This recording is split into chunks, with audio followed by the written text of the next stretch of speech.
Hello friends, welcome to jobs through YouTube channel. दोस्तों, इस video में हम लोग बात करेंगे UK triple S C 10+2 group C की वैकेंसीज के सिलेबस, एग्जाम पैटर्न और सिलेक्शन प्रोसेस के बारे में। तो इस वीडियो को लास्ट तक जरूर देखें। साथ ही आप इसका पीडीएफ कैसे डाउनलोड कर सकते हैं उसके बारे में डिटेल में बताएंगे। तो चलिए स्टार्ट करते हैं। सबसे पहले बात करते हैं सिलेक्शन प्रोसेस की। तो अगर आपने परिवहन आरक्षी के लिए अप्लाई किया है तो आपकी हाइट जो है मिनिमम, अगर आप सामान्य, अनुसूचित जाति या फिर पिछड़ी जात के उम्मीदवार हैं तो 165 सेंटीमीटर होनी चाहिए, और अनुसूचित जनजात के कैंडिडेट हैं तो 160 सेंटीमीटर, और अगर आप महिला उम्मीदवार हैं तो 155 सेंटीमीटर होनी चाहिए। अगर आप मेल कैंडिडेट हैं तो आपका सीना बिना फुलाए 78 सेंटीमीटर और फुलाने पर जो है 83 सेंटीमीटर होना चाहिए। वहीं इसमें शारीरिक दक्षता की बात करें तो पुरुष और महिला अभ्यर्थियों के लिए जो है दौड़ होगी। अगर आप मेल कैंडिडेट हैं तो आपको 1500 मीटर दौड़ना होगा 6 मिनट में, और अगर आप फीमेल कैंडिडेट हैं तो 400 मीटर दौड़ना होगा आपको 1 मिनट 35 सेकेंड में। लेकिन अगर आप मेल कैंडिडेट हैं तो आपको चिनअप्स करना होगा, और अगर आप फीमेल कैंडिडेट हैं तो आपको रस्सी कूद करनी होगी। तो मेल कैंडिडेट के लिए 6 बार आपको चिनअप करना होगा, और फीमेल कैंडिडेट को 1 मिनट में 55 बार जो है रस्सी कूदनी होगी। इसमें अगर बात करते हैं रिटन एग्जाम की तो 100 नंबर का आपका पेपर होगा, जिसमें objective type multiple choice question पूछे जाएंगे। 2 घंटे का पेपर है। रिटन एग्जाम में अगर आप सामान्य कैटेगरी के हैं या फिर ओबीसी कैटेगरी से तो आपको कम से कम 45% नंबर लाना कंपलसरी है। लेकिन अगर आप एससी यानी कि अनुसूचित जाति या फिर अनुसूचित जनजाति श्रेणी के कैंडिडेट हैं तो आपको 35% मिनिमम नंबर लाने होंगे, तभी आप जो है क्वालिफाइंग होंगे। ये क्वालिफाइंग मार्क्स है। जो आपका 100 नंबर का रिटन एग्जाम होगा उसके पहले पार्ट में 20 नंबर के क्वेश्चन पूछे जाएंगे, जो कि आपके 12th लेवल के होंगे। सामान्य प्रश्न पत्र है जो कि सामान्य हिंदी और भाषा साहित्य का होगा। इसमें भाषा एवं हिंदी भाषा में जो है भाषा के प्रकार, हिंदी भाषा का विकास, कार्यालयी भाषा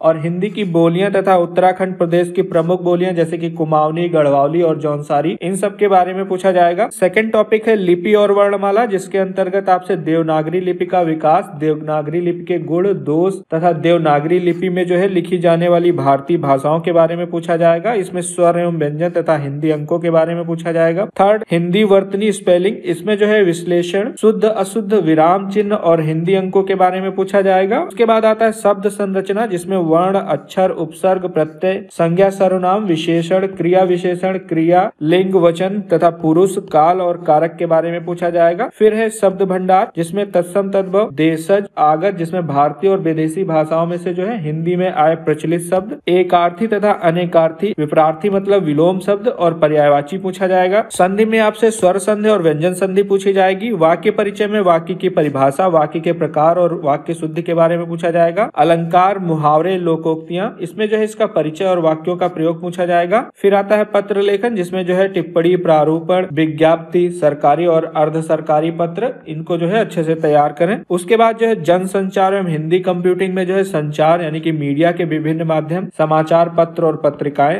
रेडियो और टीवी, दूरदर्शन के बारे में पूछा जाएगा। और हिंदी कंप्यूटिंग, फॉन्ट तथा टाइपिंग और पेज लेआउट के बारे में पूछा जाएगा। इसके बाद हिंदी साहित्य का सामान्य परिचय, जिसमें जो है उत्तराखंड राज्य तथा एनसीईआरटी की जो 12th की बुक है उसके अनुसार क्वेश्चन पूछे जाएंगे। जैसे कि पद्य में है कबीर पूछा जाएगा, कबीर के बारे में, सूर, तुलसी, मीरा, रसखान, जयशंकर प्रसाद, सुमित्रा नंदन पंत, माखन लाल चतुर्वेदी, मुक्तिबोध, मंगलेश डबराल और राजेश जोशी के बारे में पूछा जाएगा। वहीं पर गद्य में राहुल संकृत्यायन, हजारी प्रसाद द्विवेदी, प्रेमचंद, महादेवी वर्मा, शिवानी पीताम्बर दत्त, हरिशंकर परिसाई, शैलेश मटियानी, मनोहर श्याम जोशी और मन्नू भंडारी तथा शेखर जोशी के बारे में पूछा जाएगा। उसके बाद 40 नंबर का आपका जो है सेकेंड पार्ट होगा। 20 नंबर का फर्स्ट पार्ट है, 40 नंबर का सेकेंड पार्ट। इसमें सामान्य ज्ञान और सामान्य अध्ययन से क्वेश्चन होंगे। जिसका सेकेंड पार्ट का पार्ट है मतलब ए पार्ट, जो कि रीजनिंग है। रीजनिंग में जो है दर्पण और जल प्रतिबिंब श्रृंखला यानी कि सीरीज से तो जरूर 2 क्वेश्चन पूछे जाते हैं। सादृश्यता, वर्गीकरण, कागज का मोड़ना, कागज का काटना, आकृति निर्माण, आकृतियों की गिनतियां, सन्निहित आकृतियां, साथ ही आकृतियों की पूर्ति और आकृति अव्यूह तथा समरूप आकृतियों का समूहीकरण, इन सब के बारे में पूछा जाएगा। वहीं पर मानसिक योग्यता की बात करें तो वर्णमाला परीक्षण, कूट लेखन और कूट वाचन परीक्षण, भिन्नता की पहचान, सादृश्यता, श्रृंखला परीक्षण, क्रम व्यवस्था परीक्षण, दिशा ज्ञान परीक्षण तथा अंक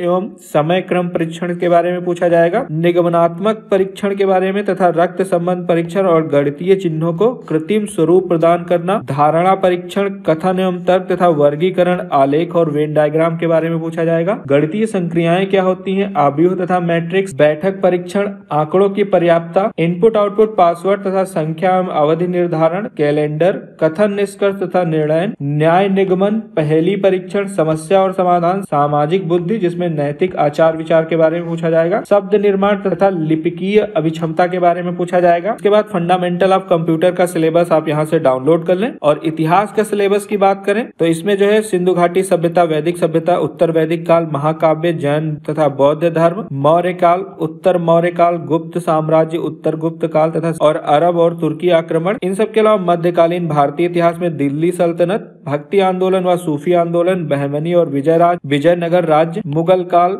मराठा और सिख के बारे में पूछा जाएगा। उसके बाद अगर आधुनिक काल की बात करें तो यूरोपियों का भारत में आगमन, British east India company, British शासन तथा भारत में राष्ट्रवाद का विकास और प्रथम विश्व युद्ध और राष्ट्रीय आंदोलन के बारे में पूछा जाएगा। भारत सरकार अधिनियम 1835 और विश्व का इतिहास आपसे पूछा जाएगा। उसके बाद आपका भूगोल जिसमें विश्व का भूगोल और भारत के भूगोल के बारे में पूछा जाएगा। तो आप इसका डिटेल सिलेबस PDF डाउनलोड कर लें, लिंक वीडियो के डिस्क्रिप्शन में दिया गया और कमेंट में पिन है। इससे रिलेटेड कोई जानकारी चाहिए तो आप मुझसे कमेंट बॉक्स में बता सकते हैं। यह वीडियो देखने के लिए और मेरे साथ बने रहने के लिए आपका बहुत बहुत धन्यवाद।